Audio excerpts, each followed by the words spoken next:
ॐ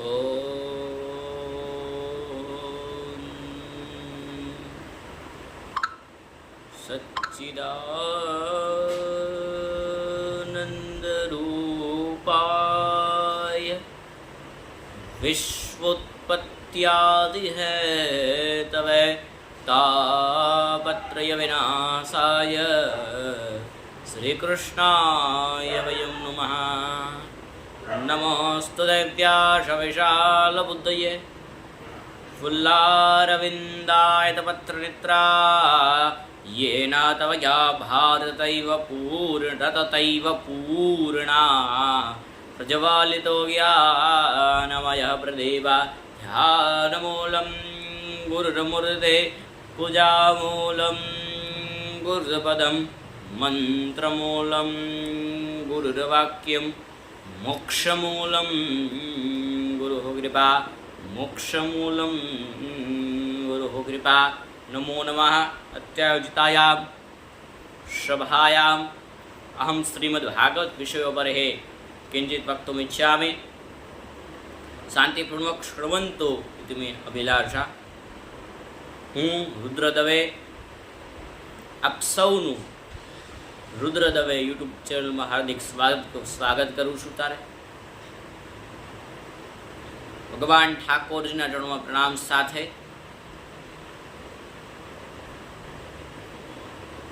મારા માતા પિતાના ચરણોમાં પ્રણામ। પૂજ્ય જિગ્નેશ દાદા રાધે રાધે, મારા ગુરુજીના ચરણોમાં પ્રણામ। કથાના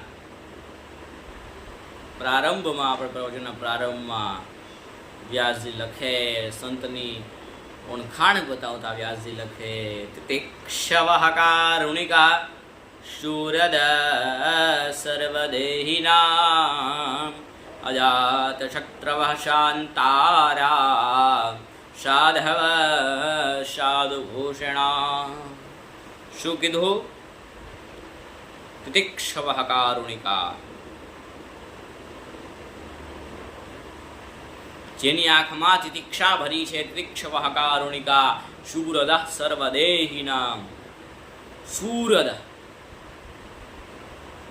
બધા જ દેવોને સમાન માને છે। શૂરદઃ સર્વદેહિનાં જાતશત્રવઃ શાંતારામ, જે મારો શત્રુ નહીં, હું કોઈનો શત્રુ નહીં। જાતશત્રવઃ શાંતારામ સાધવ સાધુભૂષણામ, એવા ઠાકોર એવા સાધુને પ્રણામ કર્યા છે। સાધવ સાધુભૂષણા।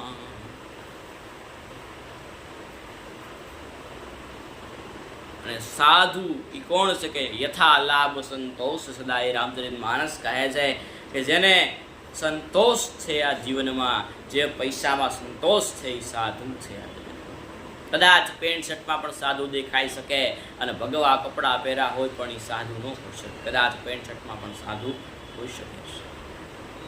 તો ભગવાન ઠાકોરના ચરણોમાં પ્રણામ સાથે અજામિલનું આખ્યાનનો પ્રારંભ કરતા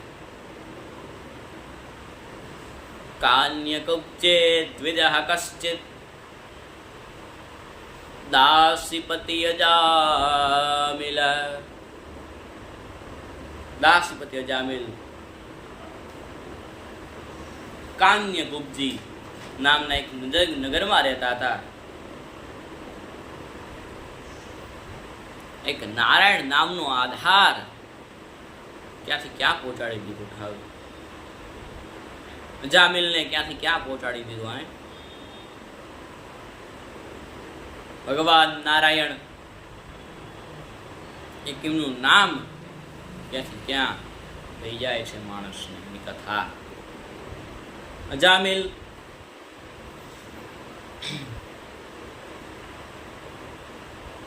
એક બહુ સજ્જન માણસ હતો, પણ એના એક નારીના સંગમાં આવ્યો અને એને દુર્લભ થયું છે। એનું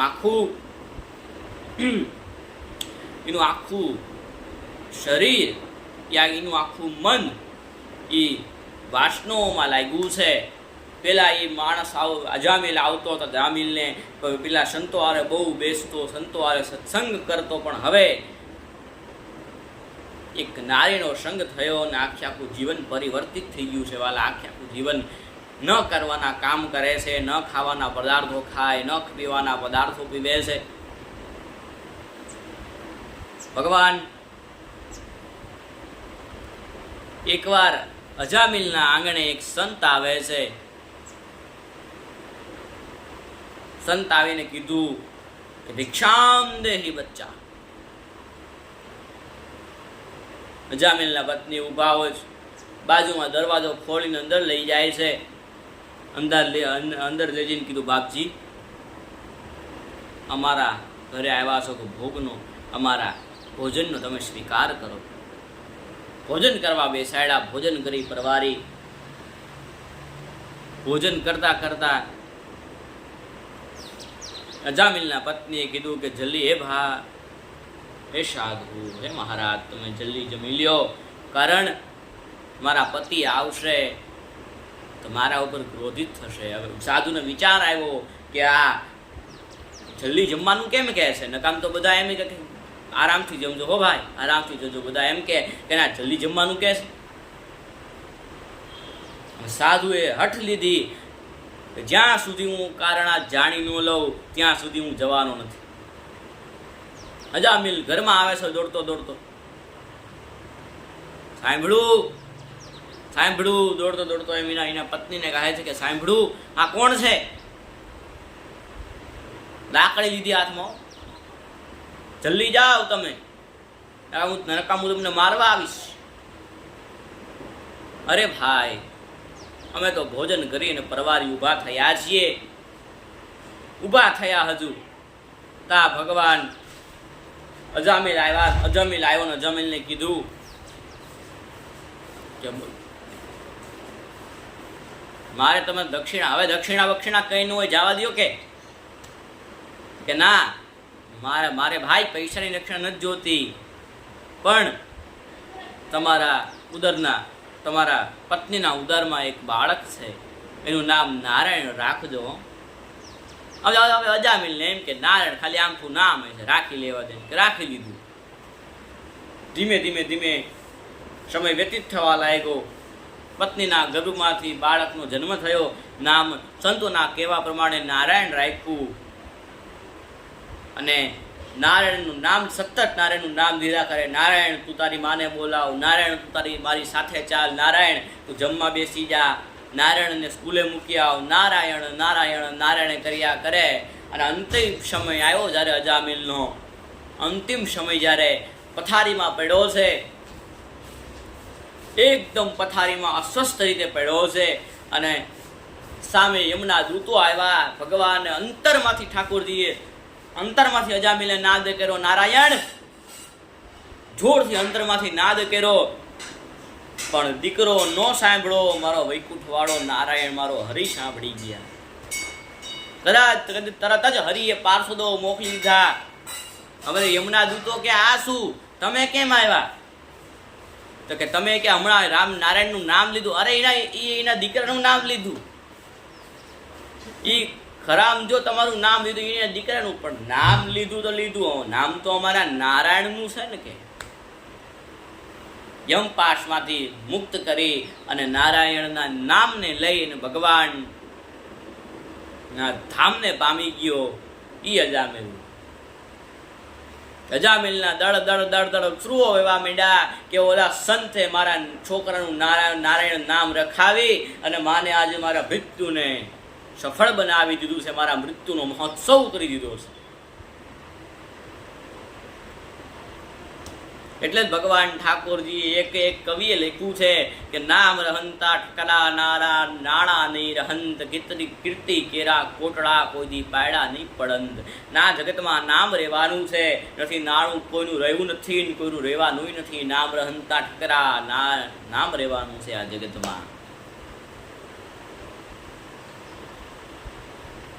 नाम बिना नाम लिया अनुशब लिया, सभी शास्त्रों का भेद, बिना नाम नर के गया पट भट चारो वेद. है નામ લિયા અનુશબ લિયા, નામમાં બધું આવી જાય છે.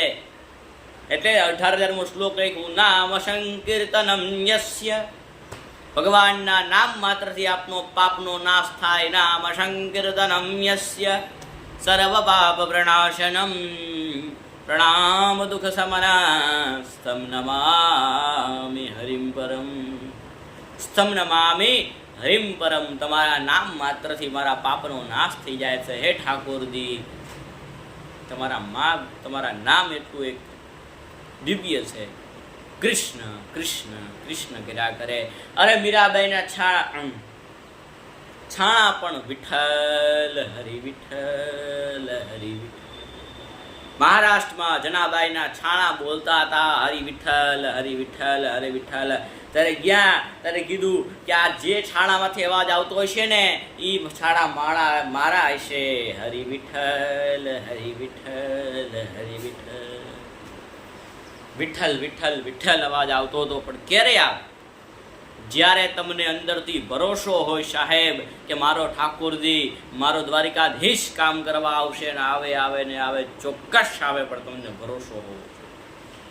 તમને ભરોસો હશે, તમારું આખી જિંદગી નામ લીધું હશે ભગવાનનું, અને અત્યારથી જો તમે ટેવ પાડશો નામ લેવાની તો અંતિમ સમયે નામ તમારા મુખમાં આવશે.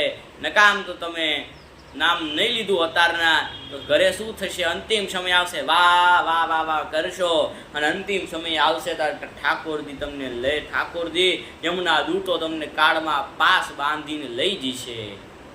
એટલે અત્યારથી નામ લેવાની ટેવ પાડજો વાળા. આખો દી ઘરના કામ કરતા હોય તો કરતા જઈએ ઘરના કામ ને લેતા જઈએ રામના નામ. ઘરના કામ કરતા રાધે કૃષ્ણ રાધે ગોવિંદ રાધે રાધે રાધે કરતા જાઓ. કેમ? રાધા કૃષ્ણ નામ બહુ વાલું છે. રાધા રા શબ્દ બોલે કોઈ પાછળ કૃષ્ણની ઠાકોરજીની પાછળ દોડે છે, અને થા શબ્દ પૂરો થાય ઠાકોરજીને વૈકુંઠ પોતાનું ધામ આપી દેશે. એટલું વાલું છે રાધાનું નામ ઠાકોરજીને. નામ લેતા રહેજો વાલા, ભગવાનનું નામ લેતા રહેજો. કારણ એના સિવાય કંઈ આવવાનું નથી હારે. નામ જ તમારું સત્કર્મનું ભાથું હારે આવવાનું છે વાલા. બાકી આ સંપદા, આ ઘર, આ દોલત, આ પૈસો, આ બધું અહીંયા પડ્યું રહેવાનું છે.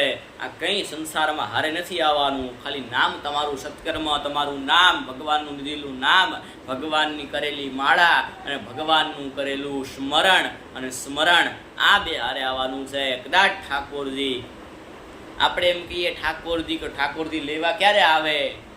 સારા તમે કામ કર્યા હોય, વાવ બંધાઈ હોય ત્યારે ઠાકોરજી તમને લેવા આવે.